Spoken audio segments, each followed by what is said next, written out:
7 de junio de 2019, muy buenos días y bienvenidos a su programa Contacto Directo. Revisemos quiénes son hoy nuestros invitados. Iván Velázquez, comisionado internacional contra la impunidad en Guatemala. Las razones del éxito de este ambicioso proyecto. Su éxito es irónicamente lo que motiva a otros gobernantes a rechazar este modelo que ha puesto en jaque a corruptores y corruptos. También nos acompañará Franco Fernández, presidente del colectivo de trabajadores Y Si Te Pasa a Ti, apoyo condicionado a los diálogos por la flexibilización laboral a fin de generar fuentes de empleo adecuado a 5 millones de desempleados y subempleados. Además nos acompañará Héctor Yepes, asambleísta de Creo por Guayas. Oposición a despenalizar el aborto por coito no consentido. El proyecto de ley avanza hacia su aprobación en la Asamblea y al ejecútese del presidente de la República. Como consecuencia de las revelaciones sobre el posible uso de recursos públicos en la campaña electoral del binomio Moreno-Glass, la Contraloría ordena una investigación. El examen abarcará a todas las entidades estatales bajo sospecha de entregar recursos públicos para proselitismo del movimiento gobernista. La Comisión Nacional Anticorrupción también se pronunció. Durante la firma de un convenio de cooperación entre la Contraloría y la Comisión Nacional Anticorrupción, el contralor Pablo Celia anunció que la entidad que preside iniciará una investigación a las instituciones públicas que habrían aportado a la campaña del binomio Moreno-Glass, según la investigación de los portales La Fuente y Mil Hojas. Al existir una denuncia pública respecto de uso de recursos de instituciones en acciones políticas, eso amerita una investigación diferente por parte de Contraloría, que estoy disponiéndola, se inicie de inmediato. Según la investigación, las entidades públicas que habrían aportado con recursos son la Prefectura de Los Ríos con $350,000, la Prefectura de Manabí con $800,000, la Secretaría de Reconstrucción de Manabí $350,000 y la Secretaría de Inteligencia con $1,500,000. Los encargados de solicitar, gestionar y recaudar los aportes, según la investigación periodística, habrían sido el ex vicepresidente Jorge Glass, el ex prefecto de Pichincha Gustavo Baroja y la actual prefecta Paola Pavón. Por ello, la Comisión Nacional Anticorrupción pide a la prefecta de Pichincha que encargue sus funciones hasta que se aclaren las acusaciones en su contra. El comisionado Germán Rodas explica las razones. Creemos que la prefectura no puede ser utilizada, como vimos hace poco, para las ruedas de prensa, no puede ser para defender un tema personal. Ella debería dedicarse a defenderse y la provincia marchar en la construcción de la obra y de la infraestructura que requiere. Se desconoce qué tiempo demorará la Contraloría en auditar a las entidades estatales bajo sospecha. La actualidad, los protagonistas, el análisis y la información en Contacto Directo. Alfredo, ¿cómo estás? Muy buenos días. Buen día, Samantha. Buen día a todos. Iván Velázquez, desde octubre de 2013, es el comisionado internacional contra la impunidad en Guatemala, designado por el secretario general de Naciones Unidas. Sobre la labor de la comisión en Guatemala, Manfredo Marroquín, representante de Transparencia Internacional en Guatemala, dejó registrado lo siguiente. Esa independencia que tienen los investigadores que vienen de fuera es la que hace que se vuelva incontrolable para los poderes nacionales una comisión de esta naturaleza. Yo por eso digo que felicito al pueblo ecuatoriano, porque yo difícilmente veo que algún gobierno del mundo quiera replicar la experiencia de Guatemala, porque los resultados están a la vista. Empresarios, políticos, incluso sindicalistas, dirigentes sindicales, de todo tipo, miembros, dueños de medios de comunicación, de todo hay procesados por delitos de corrupción. Iván Velázquez, comisionado internacional contra la impunidad en Guatemala. Buenos días, bienvenido a Contacto Directo. Buenos días, muchas gracias por la invitación. El éxito contra la impunidad es saludado por los gobiernos volteándole las espaldas a la comisión. ¿No debería ser lo contrario? Naturalmente, si existiera una voluntad cierta, una decisión de luchar contra la corrupción. Lo que ocurre es que muchas veces esto es solo un discurso y no una acción efectiva, concreta, comprometida. Esa es la razón por la que en general, como se decía ahora, los gobiernos se sienten temerosos, muchos que no están efectivamente comprometidos contra la corrupción, y como ocurre igualmente ahora en Guatemala. Pero no solo eso tenemos en Guatemala, sino que usted y la fiscal general de Guatemala, Telma Aldana, fueron declarados persona non grata por el actual presidente de Guatemala, Jimmy Morales, por las investigaciones de la Comisión contra la Impunidad sobre financiamiento electoral ilícito del magnate de la televisión Ángel González a Jimmy Morales. Al respecto, Manfredo Marroquín señaló lo siguiente. Él controla los 4 canales de señal abierta que hay en el país desde hace más de 30 años. Tiene cadenas de radio muy importantes y el proceso no es contra él, porque él tenía de representante legal de todos los canales de televisión a su esposa.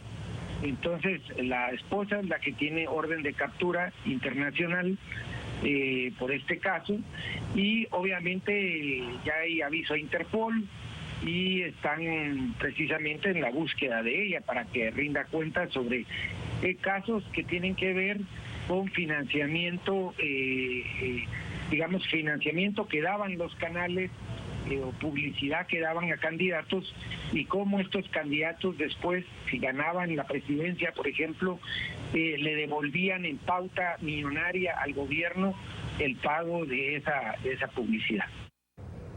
Los delitos económicos contra el Estado son generalmente de acoplamiento entre la corrupción de funcionarios públicos y contratistas del gobierno. Ahí está el mayor obstáculo de la lucha contra la impunidad.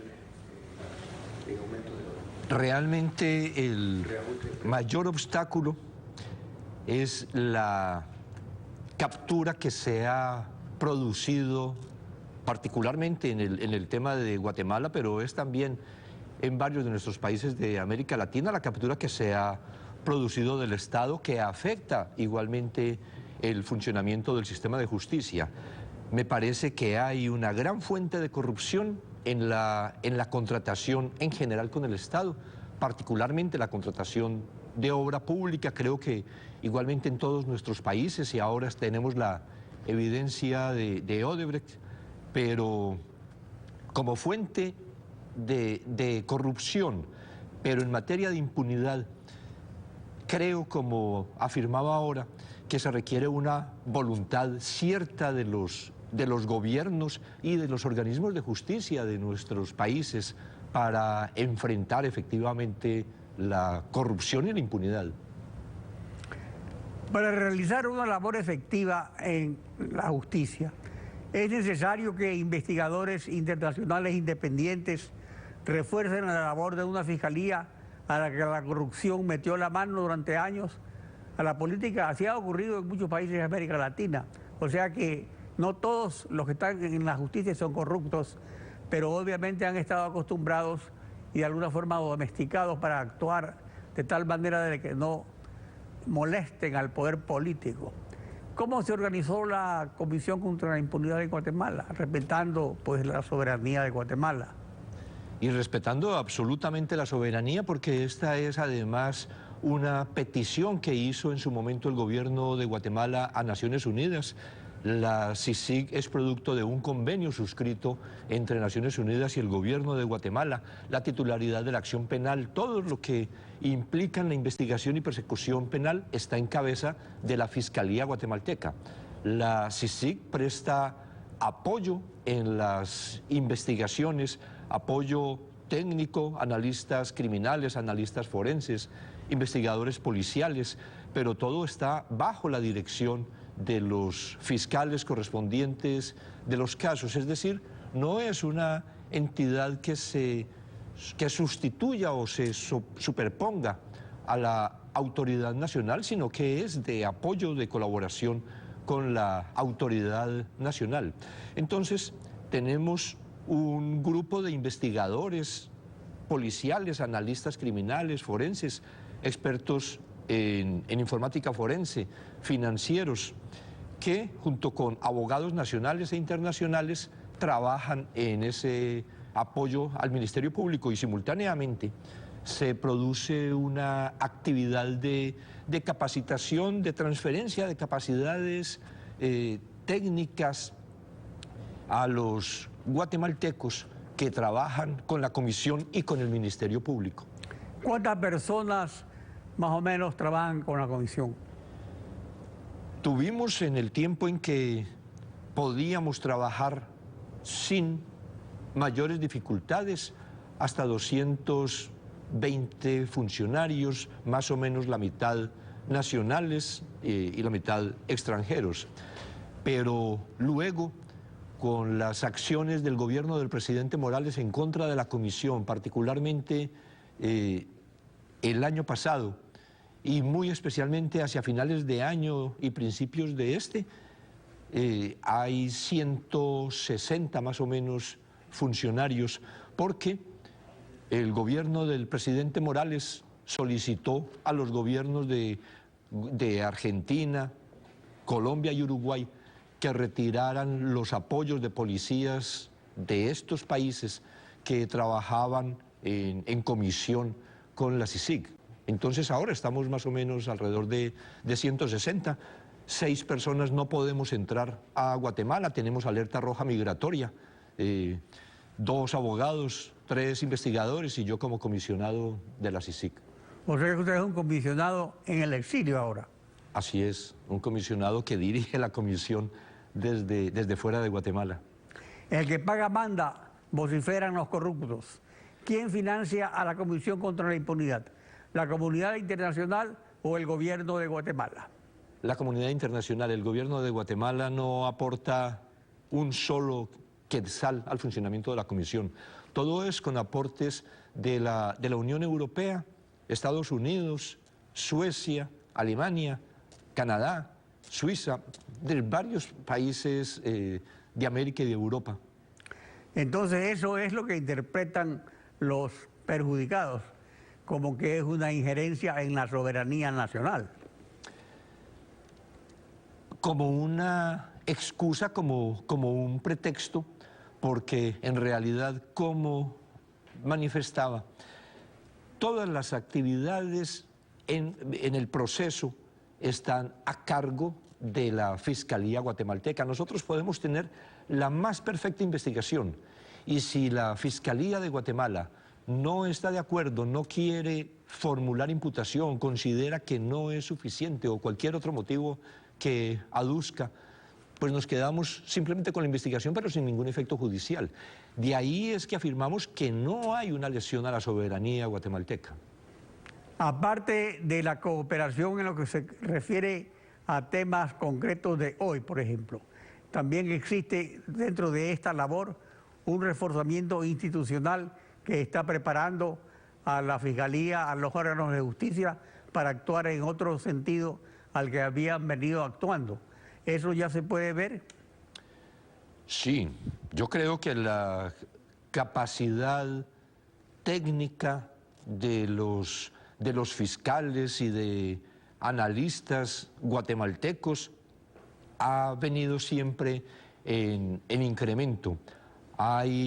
Teníamos además un proceso de capacitación de investigadores de la Policía Nacional Civil que desafortunadamente también el gobierno guatemalteco interrumpió. Sin embargo, tuvimos más de 30 policías guatemaltecos que trabajaron con nosotros hombro a hombro y que han adquirido destrezas en la investigación criminal. En el mundo de hoy, ¿en qué medida es factible la recuperación de lo robado?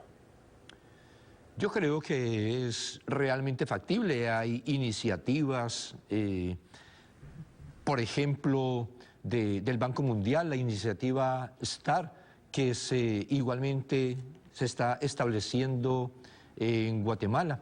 Me parece que ese es uno de los aspectos fundamentales en la lucha contra la corrupción, porque hay que recuperar todo lo que en virtud de la corrupción se le ha sustraído a los países, que es finalmente los recursos para proyectos sociales, para programas del Estado.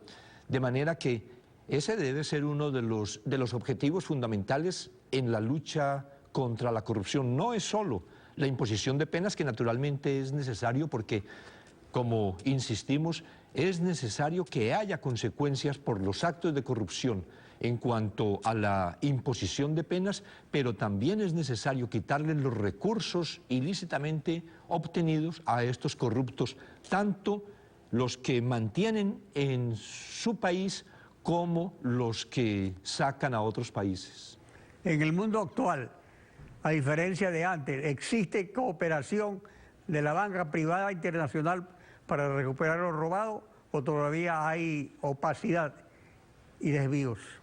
Todavía hay algunas dificultades, pero yo creo que vamos avanzando en ese sentido. Me parece que hay permanentemente mayor comprensión de la importancia de contribuir con cualquier país en la lucha contra la corrupción, y esto de recuperar lo robado es una parte sustancial, insisto, de esa lucha contra la corrupción, porque estableciendo condiciones de funcionamiento, de actividad, inclusive en el sector económico, que genera igualmente seguridad en las inversiones, seguridad jurídica, definición de cómo un Estado asume, cómo un país asume los compromisos en las contrataciones, y que hay transparencia en ese aspecto, se fortalecen igualmente las inversiones. Y yo creo que en esto la banca mundial, la banca internacional, empresas multinacionales van comprendiendo que hay que apoyar la lucha contra la corrupción y que ese debe ser un compromiso de todos. Iván Velázquez, comisionado internacional contra la impunidad en Guatemala. Muchas gracias por habernos acompañado en Contacto Directo. Muchas gracias. Samantha. Y cuando regresemos, Franco Fernández, presidente del colectivo de trabajadores Y Si Te Pasa a Ti, apoyo condicionado al Acuerdo Nacional sobre la reforma laboral que impulsa el gobierno. Ya volvemos.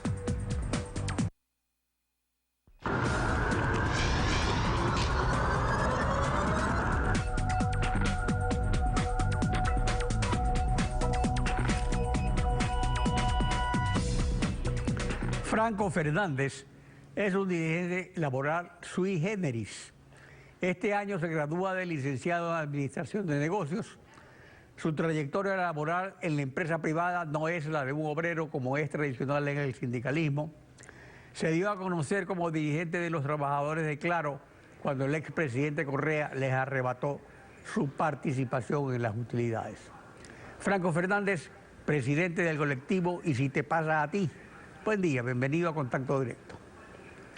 Buenos días, doctor Pinargote. Gracias por el tiempo y el espacio y por la oportunidad de hablar de las preocupaciones de los trabajadores del sector privado y también del sector público. Es importante anotar que las reformas que se están planteando para nosotros generan un interés particular, como bien dice usted. Usted pertenece a los trabajadores en relación de dependencia, que usualmente no tienen quien los defienda, y a quienes los políticos demagógicamente incluyen entre los que más tienen por razón de su sueldo. ¿Qué les preocupa de la reforma laboral? Bueno, hay algunas preocupaciones que tenemos, ¿no? Actualmente solo se ha escuchado a los sindicalistas y también se ha escuchado a las cámaras, pero ¿qué de los trabajadores que estamos en el sector privado y que no nos sentimos representados por ciertos gremios o por ciertas cámaras? Nosotros también tenemos propuestas y ya llevamos 5 años haciendo cosas diferentes en el país, planteando cosas diferentes, y hoy esas preocupaciones nos tienen aquí en acción, buscando, por ejemplo, que en la reforma reformas laborales que se están planteando no se incluyan dentro de una ley de fomento productivo como es la que se está planteando de forma económico urgente. Eso sería contraproducente para los trabajadores, definitivamente. También que solo se busque la generación de empleo a través de la merma o el menoscabo de los derechos de los trabajadores. Eso, por supuesto, que no cabe desde ningún punto de vista. Es decir, cualquier cosa que queramos hacer siempre tiene que estar enmarcado en la Constitución. La Constitución habla claramente de que cualquier cosa que se vaya a hacer tiene que ser de forma progresiva y no regresiva. La idea central de este acuerdo nacional que anuncia el gobierno es limar rigideces en la contratación laboral que impiden en crisis enrolar nuevo personal. ¿Cree usted que esto es factible? ¿Es factible flexibilizar ciertas rigideces sin afectar derechos fundamentales? ¿Sería algo excepcional tal vez?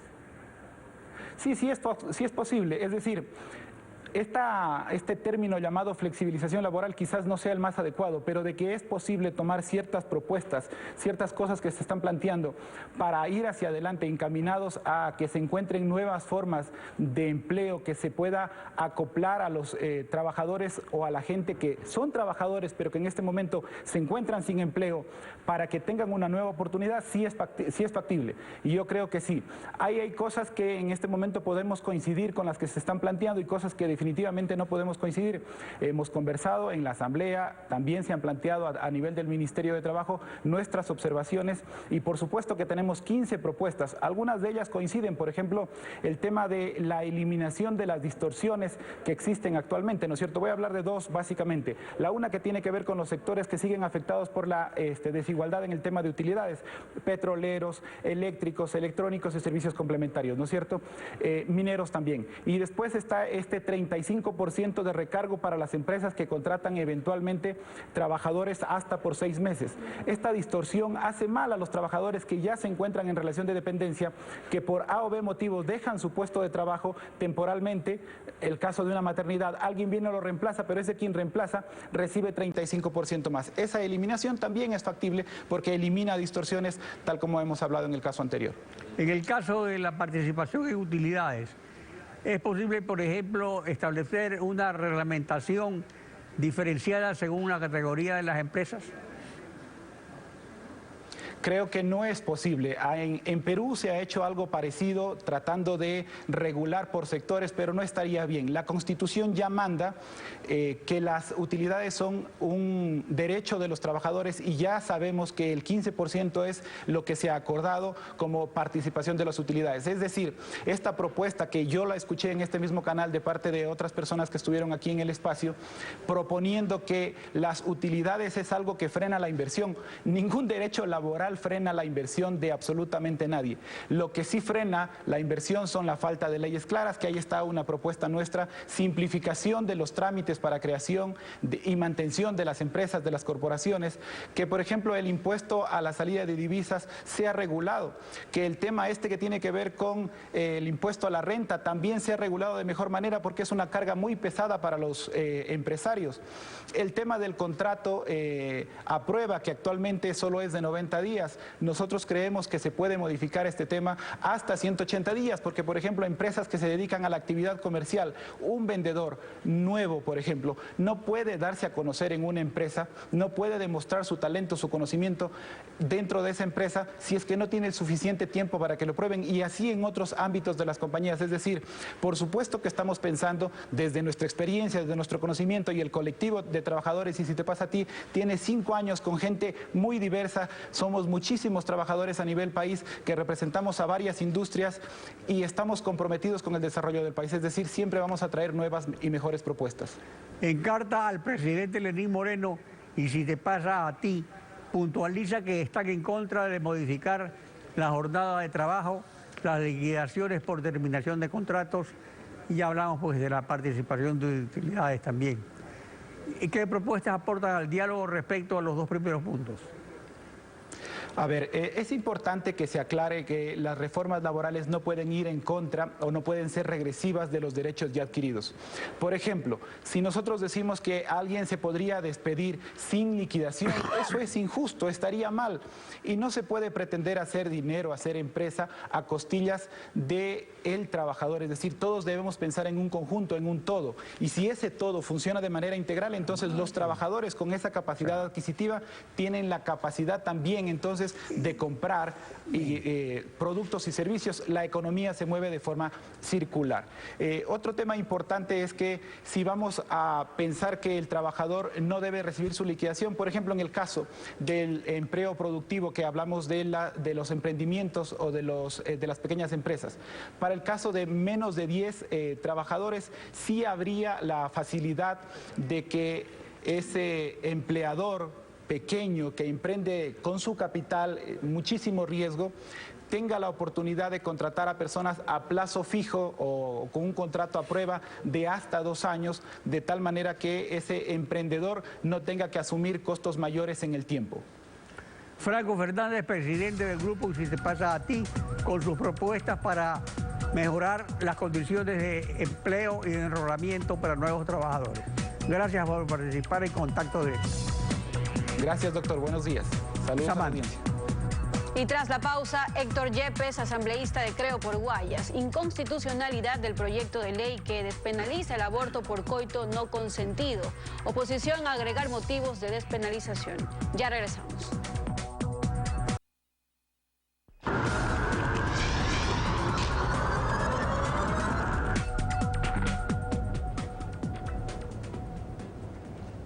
El proyecto de ley que reforma el Código Integral Penal cuenta con informe favorable para segundo debate. Comprende reforma al artículo 150 del COIP, despenalizando el aborto si es consecuencia de una violación, estupro, incesto o inseminación o no consentida. Héctor Yepes, asambleísta de Guayas por Creo. Buen día, bienvenido a Contacto Directo. Muy buenos días, Alfredo, y muy buenos días a todas las familias que nos sintonizan. Respecto a esta reforma, usted alega inconstitucionalidad. ¿Por qué? Bueno, porque la vida comienza desde la concepción y merece toda la protección del Estado desde ese momento de la concepción.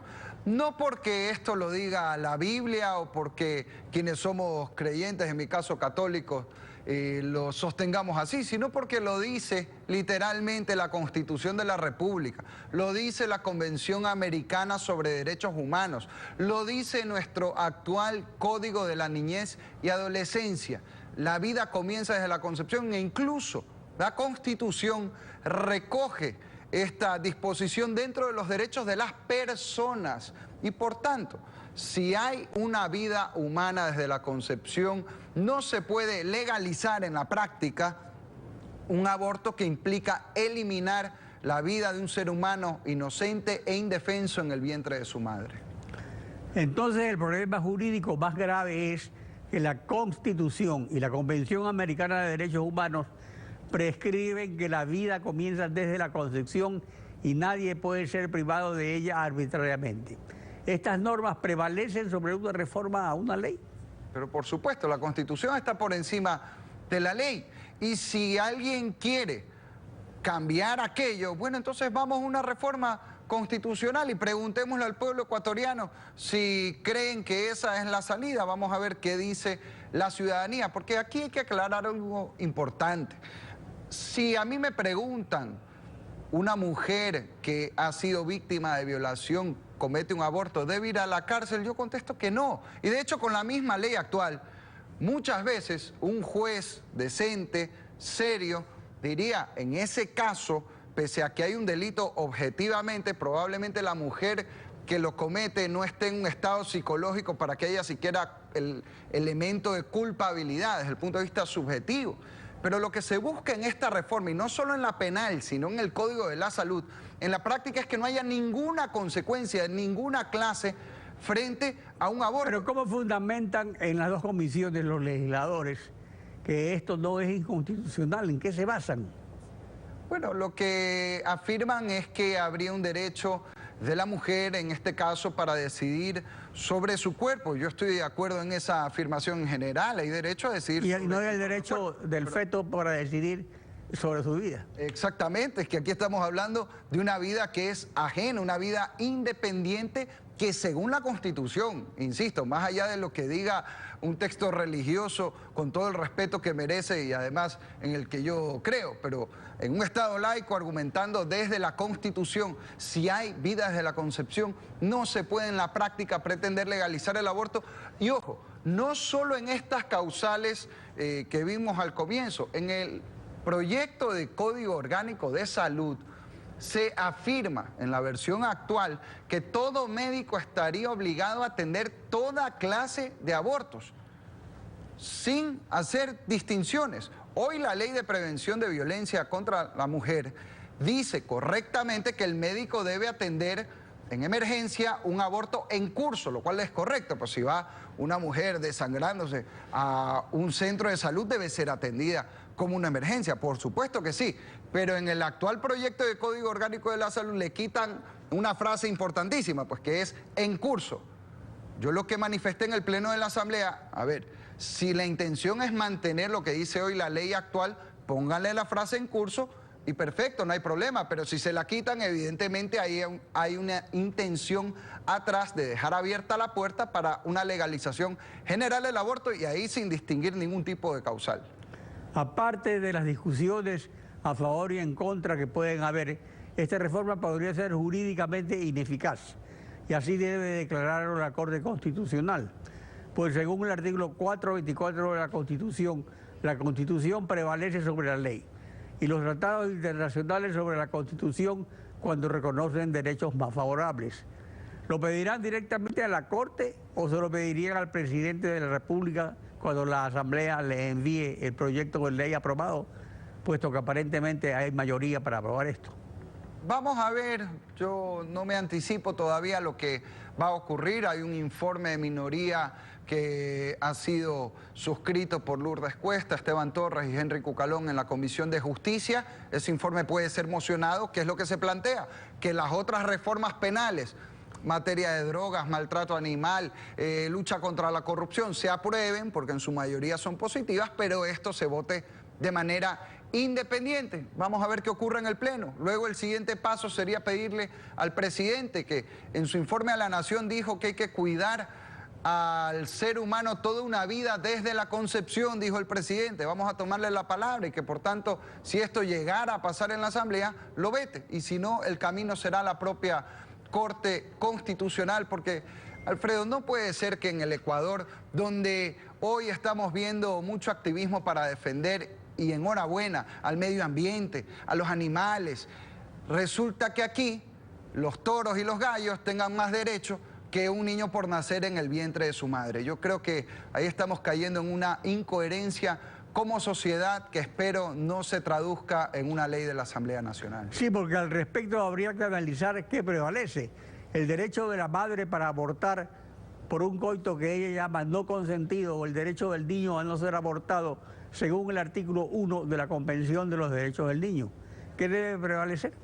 Bueno, en eso también la Constitución y el derecho internacional es clarísimo cuando manifiesta el interés superior del niño. Lo dice nuestra propia legislación. En caso de conflicto prevalece, pues, obviamente el derecho del niño por nacer a lo más elemental, a vivir. Si aquí luchamos de buena fe desde distintas ideologías por el derecho de nuestros niños y jóvenes a educarse, a crecer en un ambiente sano, sin violencia, oigan, lo más elemental es que garanticemos el primer derecho, que es el derecho a nacer, el derecho a vivir, que no se le puede negar a nadie, peor aún a un ser humano indefenso, inocente en el vientre de su propia madre. Ahora, pero estamos viviendo un régimen de mayorías móviles en la Asamblea, en lo cual tenemos que hay un pacto por la gobernabilidad de todas las fuerzas políticas, pero la mayoría móvil consiste en que se ponen de acuerdo en una cosa y no se ponen de acuerdo en otra, en una sí, en otra no.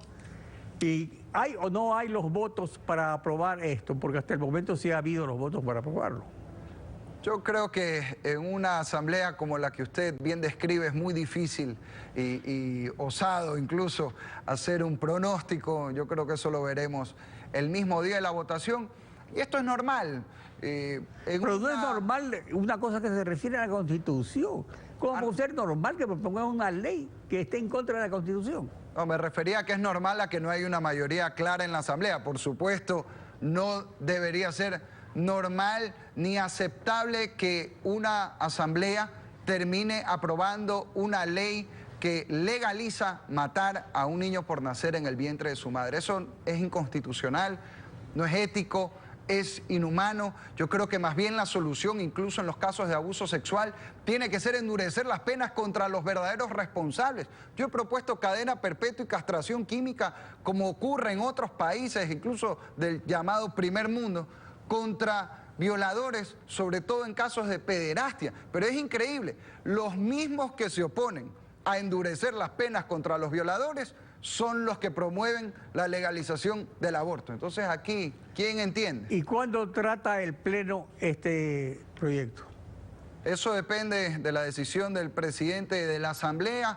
Ya hay un informe para segundo debate, hay un informe de minoría también que va en nuestra línea. Depende del presidente de la Asamblea fijar fecha para que esto se debata, no solo el tema del aborto, está el tema también de tráfico de drogas, que ojalá tengamos una reforma contundente para dejar sin piso esa tabla de drogas que ha desatado el microtráfico en el país. Héctor Yepes, asambleísta, gracias por participar en Contacto Directo. Muchas gracias, Alfredo. Samantha. Bien, así estamos concluyendo Contacto Directo. Gracias, amigos, por acompañarnos. Este lunes está de regreso Stephanie Spin junto a ti, Alfredo. Así es. Nos vemos entonces con los televidentes el próximo lunes.